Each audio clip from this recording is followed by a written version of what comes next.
Yeah, what's up guys? So habang nag-aantay ako ng sinain ko, mag-ab workout muna tayo using hanging bar. So dapat meron kayong hanging bar sa bahay or kahit anong hanging bar na makakahang kayo.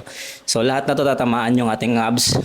No, kung gusto mo lower, middle, and upper, na yung ating side. So matatamaan na gamit itong hanging bar na to.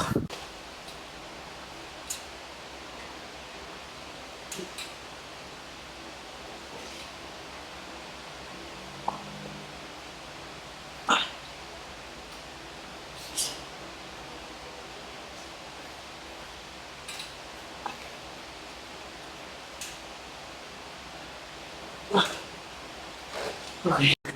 10 to 12 reps. So 3 sets, pwede na siguro yan. So next natin is yung alternate knee tucks. Let's do.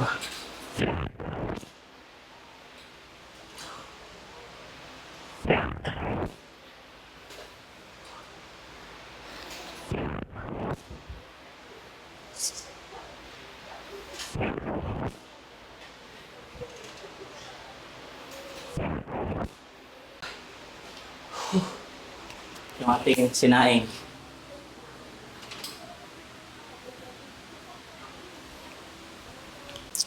So next natin is straight leg raise.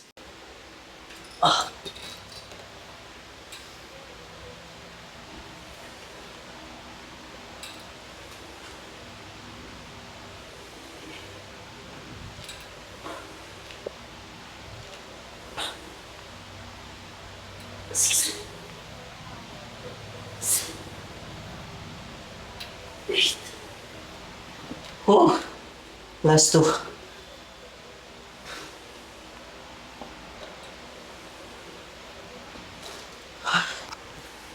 Okay. Random ko na agad yung abs natin. Sumasakit na siya. So next ab workout natin is 90-degree ISO hold ng 10 seconds. Let's go.